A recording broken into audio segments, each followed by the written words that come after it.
Friends, welcome to my YouTube channel The Way Past Education. So friends, দেখতে দেখতে দেখো আমাদের যে ডাব্লিউবি প্রাইমারি টেট ইন্টারভিউ 2022 আজ কিন্তু এর 24তম ক্লাস। এর আগে কিন্তু আমি অলরেডি 23টা ক্লাস আপলোড করে দিয়েছি, যার মধ্যে দু একটা টপিক বিষয় রয়েছে, যেমন এনসিএফ 2005 রয়েছে, তারপরে নিপুণ ভারত মিশন রয়েছে, বিভিন্ন শিক্ষা কমিশন রয়েছে। তো এই ধরনের টপিক বেস্টও কিছু প্রশ্ন রেখেছিলাম। তারপরে পশ্চিমবঙ্গের ভূগোল রয়েছে, 3, 4, 5 আমাদের পরিবেশ যে বই থেকে সমস্ত অনলাইনের হিসেবে প্রশ্নও রেখেছি। তো সমস্ত ক্লাসগুলো কিন্তু এক এক করে আপলোড করা হয়ে গেছে। তো সকলকে বলবো, যারা চ্যানেলে নতুন অবশ্যই চ্যানেলটি সাবস্ক্রাইব করে বেল নোটিফিকেশানটি অন করো। দ্য ওয়ে পাস এডুকেশন চ্যানেলটি অবশ্যই সাবস্ক্রাইব করে রাখো, এবং সাথে সাথে বলবো ভিডিওটি দেখার সাথে সাথে লাইক করো ও বন্ধুদের সাথে শেয়ার করো, যাতে সকলে এই ভিডিওগুলো পেয়ে উপকৃত হয়। আর যারা চ্যানেলে নতুন আছো অবশ্যই সাবস্ক্রাইবের সাথে চ্যানেলের প্লেলিস্টটিকে ভিজিট করো। সেখানে ডাব্লিউবি টেট 2022 যে ইন্টারভিউর প্লেলিস্ট, সেটা তোমরা ভিজিট করলে পেয়ে যাবে। ওখানে অলরেডি 23টা ক্লাস আমি আপলোড করে দিয়েছি, এবং আজকে এর হচ্ছে 24তম ক্লাস। আর এর পিডিএফগুলো ফ্রি অফ কস্ট যদি তোমরা পেতে চাও, অবশ্যই আমার টেলিগ্রাম চ্যানেলে the way pass education Telegram চ্যানেলে যুক্ত হবে। এবং যদি কেউ না পেয়ে থাকো টেলিগ্রাম চ্যানেলের লিঙ্ক আমি কিন্তু এই ভিডিও ডেসক্রিপশান বক্সে দিয়ে দেবো, এবং এই যে প্লেলিস্টটা এটারও কিন্তু লিঙ্কটা আমি কিন্তু ডেসক্রিপশন বক্সে দিয়ে দেবো। তো চলো ভিডিওটা শুরু করা যাক। আজকে 24তম ক্লাস। সকলে কিন্তু নলেজ বুস্ট করার চেষ্টা করো, এবং ইন্টারভিউতে ভাইভাতে 5-এ 5 এবং ডেমোতে 5-এ 5 পাওয়ার জন্য অবশ্যই চ্যানেলটি সাবস্ক্রাইব করে পাশে থেকো। চলো শুরু করা যাক এক করে। দেখো আজকের প্রথম প্রশ্ন কি রয়েছে, এটা হচ্ছে তোমাদের 23তম ক্লাস, ওকে 24তম ক্লাস। দেখো কিছু ফ্যাক্ট বেসড কোশ্চেন রয়েছে, কিছু অনলাইনের মতন প্রশ্ন রয়েছে, যেগুলো সবই কিন্তু 2017-তে যারা এক্সাম দিয়ে ইন্টারভিউ দিয়ে যারা কোয়ালিফাই করে এখন টিচার শিক্ষক বা শিক্ষিকা হয়েছেন তাদের থেকে নেওয়া প্রশ্ন, এবং সাথে সাথে আমি কিছু তার অনুকরণে বা অনুসরণে কিছু প্রশ্ন দিয়ে এই 15টি প্রশ্ন করে কিন্তু আমি এটা ক্লাসটা রাখি। ওকে, তো দেখো প্রথম প্রশ্ন কী রয়েছে, যে তুমি শিক্ষক বা শিক্ষিকা হিসেবে নিয়োগের পর তোমার বিদ্যালয়কে কিভাবে উন্নত করবে। এটা যদি তোমাকে প্রশ্ন করে তাহলে তুমি কেমনভাবে উত্তর দেবে। তো কি রয়েছে দেখো না, পড়ানোর যে পরিকাঠামোটি রয়েছে সেটা প্রথমে আরও উন্নত করতে হবে, এটা প্রথম কাজ। তাছাড়া শিক্ষার্থীদের পাঠের প্রতি মনোযোগ আকর্ষণের জন্য বিভিন্ন কৌশল, কুইজ, প্রশ্ন উত্তর, বিভিন্ন পুরস্কার ইত্যাদির ব্যবস্থা করব, যাতে করে কি শিক্ষার্থীরা পড়ার প্রতি একটা মনোযোগ বাড়ে। তারা বিদ্যালয়ে যে বিভিন্ন উৎকর্ষতার সাথে কাজগুলো করবে, দক্ষতার সাথে সেই কাজগুলো করবে, সক্রিয়ভাবে অংশগ্রহণ করবে। এই জন্য এই কুইজ, কৌশল, প্রশ্ন উত্তর, বিভিন্ন পুরস্কার এগুলো রাখা দরকার। আর তার পাশাপাশি কী করা দরকার না, পড়ার পাশাপাশি শিক্ষার্থীদের শারীরিক, দৈহিক, মানসিক এই প্রভৃতির প্রতি তাদের মনোযোগ দেব। অর্থাৎ তারা যাতে কারিকুলাম অর্থাৎ পাঠ্যক্রমের পাশাপাশি স্বপাঠ্যক্রমিক যে সমস্ত কার্যাবলী রয়েছে, খেলাধুলা, শরীরচর্চা করা, দৈহিক তার মানসিক এই সমস্ত দিকগুলো যাতে বিকাশ বৃদ্ধি ভালোভাবে ঘটে, সেদিকে অবশ্যই নজর দেব। এভাবেই কিন্তু একটা বিদ্যালয়কে উন্নত করা যায়। ওকে, নেক্সট দেখো 2 নম্বর প্রশ্ন কি বলছে, দুটি সহপাঠক্রমিক কার্যাবলী উদাহরণ দাও। তো সহপাঠক্রমিক কার্যাবলী কি, যেমন সমাজসেবামূলক কাজ যদি করে কেউ, শিক্ষার্থীরা কেমন কি কোনো প্রচার সভা করে এই পরিবেশ দূষণ সম্পর্কে প্রচার সভা করা গ্রামে গঞ্জে বা বিদ্যালয়ের যে পাশের এলাকাগুলোতে, সেখানে এটাও একটা কিন্তু সহপাঠক্রমিক কাজ। শরীরচর্চামূলক কাজ অর্থাৎ খেলাধুলা করা, এগুলো একটা কাজ। ছবি আঁকা, গান করা, নাচ করা, এগুলো হচ্ছে কি সবই একটা সহপাঠক্রমিক কাজ। ওকে, নেক্সট দেখো 3 নম্বর প্রশ্ন কি বলছে না, অভিনয় কী ধরনের শিক্ষা সহায়ক উপকরণ। তো অভিনয় কী ধরনের, অভিনয় হচ্ছে একটা সক্রিয়তা ভিত্তিক উপকরণ। কারণ কি, কারণ এখানে কি অভিনয় করার সাথে সাথে বা গান বলা বলো কি গল্প বলা, এগুলো সক্রিয়তা ভিত্তিক শিক্ষা সহায়ক উপকরণ এই জন্যই বলছি বা বলা যায়, কারণ এখানে শিশু শিক্ষার্থীরা সক্রিয়ভাবে অংশগ্রহণ করে এবং তারা নিজের মধ্য দিয়ে এই কাজগুলো সম্পন্ন করার চেষ্টা করে। ওকে, নেক্সট 4 নম্বর প্রশ্ন কি বলছে না, শিক্ষাক্ষেত্রে লিঙ্গ বৈষম্যের কথা কোথায় বলা হয়েছে। এই সমস্ত প্রশ্নগুলো কিন্তু অবশ্যই করে না, শিক্ষাক্ষেত্রে লিঙ্গ বৈষম্যের কথা কোথায় বলা হয়েছে না, এটা বলা হয়েছে ন্যাশনাল পলিসি অফ এডুকেশন অর্থাৎ এনইপি। ওকে, 1986 এটাতে কিন্তু বলা হয়েছে কি যে শিক্ষাক্ষেত্রে লিঙ্গ বৈষম্যের কথা। নেক্সট দেখো তারপর প্রশ্ন কি বলছে 5 নম্বর, যে বাড়ির শিক্ষা এবং বিদ্যালয়ের শিক্ষা এই দুটির মধ্যে পার্থক্য কী? না কি বলবে এই দুটোর মধ্যে পার্থক্য? না এক্ষেত্রে তুমি বলবে যে বাড়ির শিক্ষা হচ্ছে অনিয়ন্ত্রিত শিক্ষা, এখানে কোনো পাঠক্রম থাকে না ও শেখার কোনো নির্দিষ্ট সময় থাকে না। কারণ কি, বাড়িতে আমরা যে শিক্ষাটা গ্রহণ করি সেখানে অনিয়ন্ত্রিতভাবে যখন খুশি তখন আমরা পড়তে বসতে পারি। এখানে কোনো পাঠক্রমের সেরকম বিষয় থাকে না, যা খুশি তাই তুমি পড়তে পারো, কোনো পাঠক্রম ভিত্তিক তুমি শিক্ষা গ্রহণ করো না, কোনো নির্দিষ্ট শেখানোর সময় থাকে না যেই সময়ের মধ্যে তোমাকে পড়তেই হবে। কিন্তু অন্যদিকে বিদ্যালয়ে কি শিক্ষা হচ্ছে একটা নিয়ন্ত্রিত শিক্ষা, অর্থাৎ একটা নিয়ন্ত্রণাধীন থাকে, যেখানে নির্দিষ্ট পাঠক্রম থাকবে, পাঠক্রম অনুসারে কি পাঠ করানো হয় এবং সময় মতো পাঠদান করা হয়, অর্থাৎ একটা নির্দিষ্ট সময় বিদ্যালয় খোলা থাকে, একটা নির্দিষ্ট সময় বিদ্যালয় বন্ধ হয়ে যায়। তো এই হচ্ছে বাড়ির শিক্ষা এবং বিদ্যালয়ের শিক্ষার মধ্যে পার্থক্য। ওকে, নেক্সট এটা বাংলা থেকে একটু প্রশ্ন করেছিল এবং তোমরা অনেকেই যে কমেন্ট করছো যে স্যার বিভিন্ন যাদের গ্র্যাজুয়েশন রয়েছে বিভিন্ন বিষয়ে, তো স্যার কী ধরনের প্রশ্ন আসবে। তো দেখো এর নিয়ে আমি কিন্তু একটা ভিডিও বানাবো ভাবছি, কিন্তু হঠাৎ করে তো বানানো যাবে না, তাহলে তার আগে কি কিছু কিছু তার আগে কিছু আমাকে তথ্য সংগ্রহ করতে হবে যে কী ধরনের যারা ইন্টারভিউ দিয়েছিল 2017-তে কী ধরনের প্রশ্ন জিজ্ঞেস করেছে বা কেমন আসবে। তো আমি একটা বেসিক নলেজ তোমাদের বলে দিচ্ছি, যারা জিওগ্রাফি অনার্স করছো তারা অবশ্যই পশ্চিমবঙ্গের ভূগোল এবং ভারতের ভূগোল এই দুটো বিষয়ে যে বেসিক জ্ঞানগুলো, দেখবে আমি ভূগোলের জন্য কিন্তু দুটো ক্লাস অলরেডি করিয়ে দিয়েছি। পশ্চিমবঙ্গের ভূগোলে একটা ডেসক্রিপটিভভাবে পার্ট 1 করিয়ে দিয়েছি, পার্ট 2টা করানো হয়নি, ওটার পিডিএফও কিন্তু টেলিগ্রামে রয়েছে, ওখানে যুক্ত হয়ে যাবে। এবং যেটা 2017-তে যেটা 50+ প্রশ্ন আমি কিন্তু ভূগোল থেকে সরাসরি যেগুলো করা হয়েছিল, অর্থাৎ একদম হুবহু ওই প্রশ্নগুলোই আমি কিন্তু একটা ক্লাস করিয়ে দিয়েছি, ওটারও কিন্তু আরেকটা ক্লাস হবে। তার সাথে সাথে বলবো যাদের হিস্ট্রি রয়েছে বা আদার্স কোনো সাবজেক্ট রয়েছে, বেসিক ধারণা যেমন ইতিহাস তো এমন নয় যে তোমাকে বিশ্বযুদ্ধ নিয়ে আরও কিছু জিজ্ঞেস করো না। এই যে মুঘল সাম্রাজ্য, তারপরে সুলতানি সাম্রাজ্য, তারপরে বলতে পারো তুমি ধরো ভারতের যে স্বাধীনতা সংগ্রাম সম্পর্কে, বিভিন্ন স্বাধীনতা যোদ্ধা সম্পর্কে, প্রাচীন যেমন বৌদ্ধ ধর্ম, জৈন ধর্ম, এই ধরনের বেসিক যে কম্পিটিটিভ এক্সামে যে ধরনের প্রশ্ন আসে, সায়েন্সের থেকে বিভিন্ন স্কেলার রাশি, ভেক্টর রাশি, বিভিন্ন একক পরিমাপক, এই ধরনের প্রশ্নই কিন্তু সাধারণত জিজ্ঞাসা করে। এমন নয় যে তোমার ওই বিষয়ে তোমার অনার্স রয়েছে মানে তোমাকে ওই বিষয় করবে।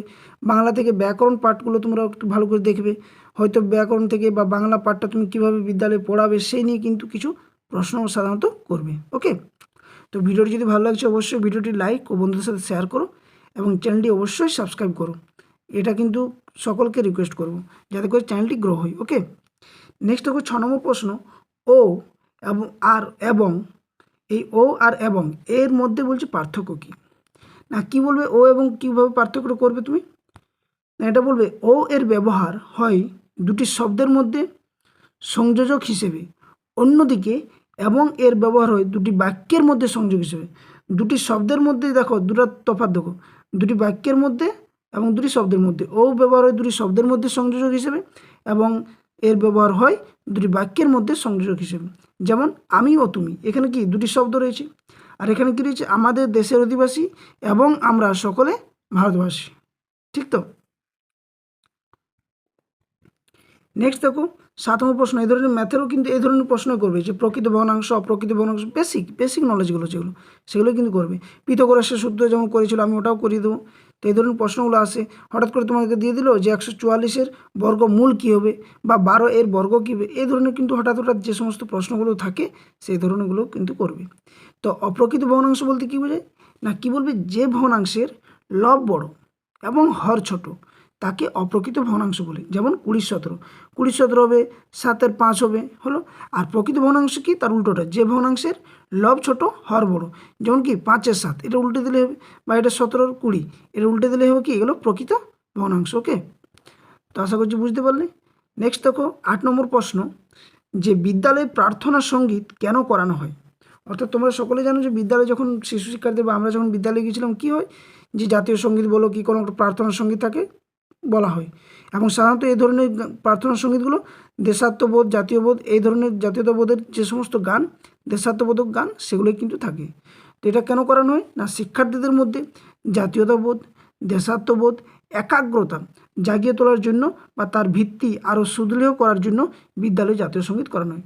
অর্থাৎ কী হয়, যখন শিশু শিক্ষার্থীরা বিদ্যালয়ে আসে তার আগে নানান তারা মানসিক চিন্তা নিয়ে কিন্তু বাড়ি থেকে আসে, পথে নানাঘাটে খেলাধুলা করার মধ্য দিয়ে আসে, অনেক কিছু মানসিক একটা আলাদা চিন্তা থাকে। পরিবার একটা যে ওই মানসিকতা থেকে বিদ্যালয়ে আসছে, তখন কি তার ওই ধরনের যে মানসিকতা নিয়ে আসছে বিদ্যালয়ের বাইরে থেকে, সেটা বিদ্যালয়ে যাতে একাগ্রতা সৃষ্টি করতে পারে, একটা মনোযোগ, একটা মনোসংযোগ যাতে শিশু শিক্ষার্থীর মধ্যে তৈরি হয়, তার জন্য কি একটা গান, এবং সেই গানটা এই ধরনের গান যে জাতীয়তাবোধ, ও এমন নয় যে এখনকার হই হুল্লোড় মতো কিছু গান না, একটা দেশাত্মবোধক গান বা জাতীয়তাবোধ গান, বা যে সমস্ত গান একটা একাগ্রতা তৈরি করবে, যেমন আগুনের পরশমণি হতে পারে, জনগণ মনোদি আছে, তারপরে ও আমার দেশের মাটি আছে, বিভিন্ন রকমের যে সমস্ত গানগুলো থাকে দেশাত্মবোধক, সেই ধরনের গানগুলো কিন্তু করানো হয়।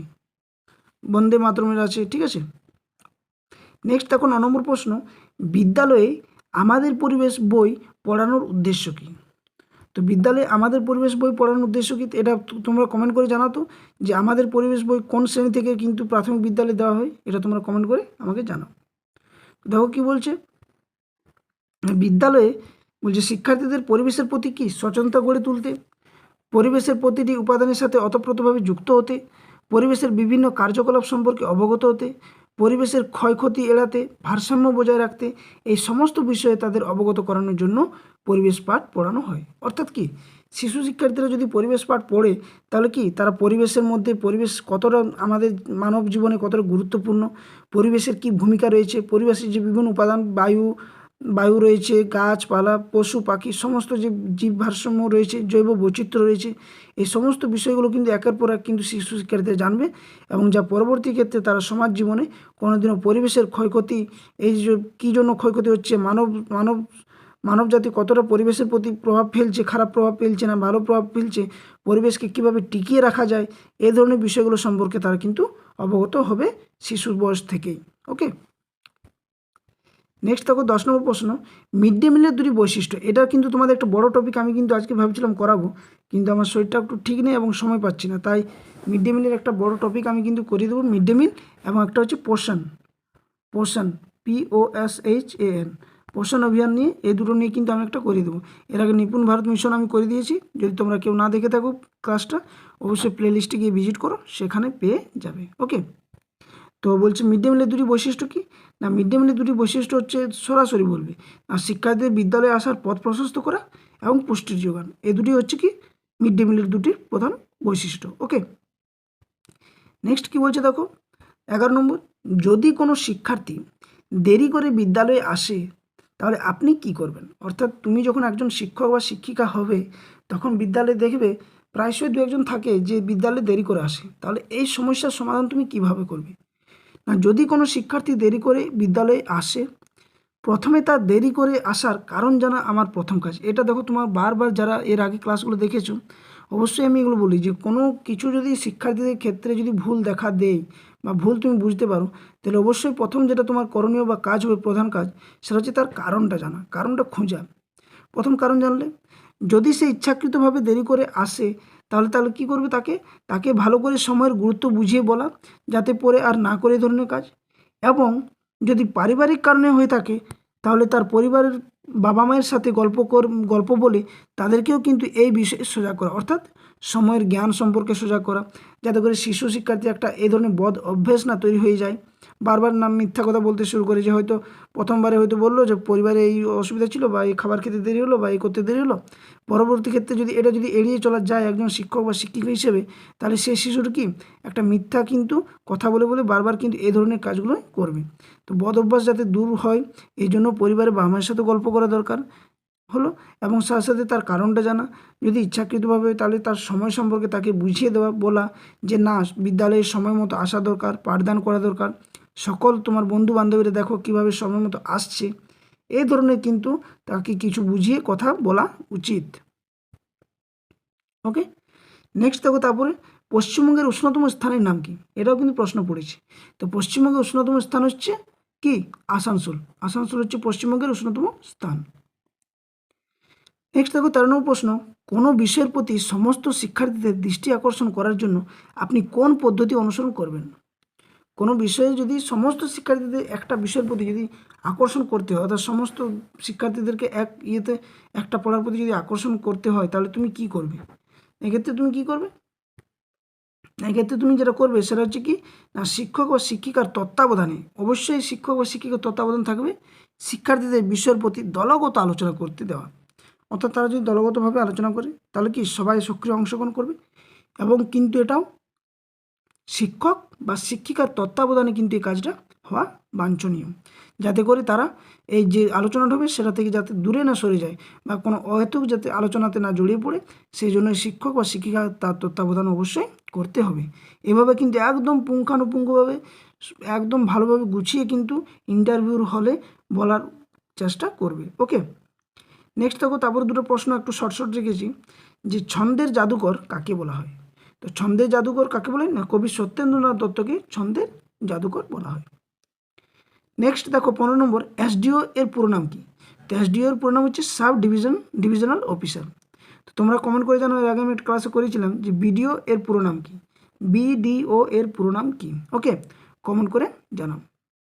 তো এই ছিল তোমাদের আজ মোট 15টি প্রশ্ন। আশা করছি সকলে ভালো লাগবে এবং উপকৃত হবে।